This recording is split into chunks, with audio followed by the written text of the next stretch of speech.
বাবা, কি করে তুমি বাবা? পান তুলতেছ? তুলো বাবা, তুলো।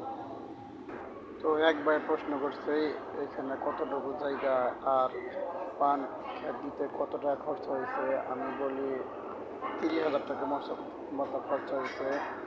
এখানে 4 শতাংশ জায়গা আছে। প্রতি সপ্তাহে আপনার 2,000 টাকার মতো পান বিক্রি হয়।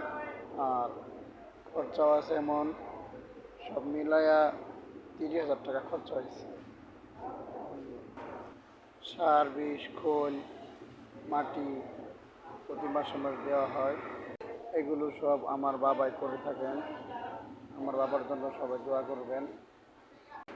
জায়গা আমাদের নিজের জায়গা, জায়গা ভাড়া নেওয়া হয় না, আমাদের নিজের জায়গা।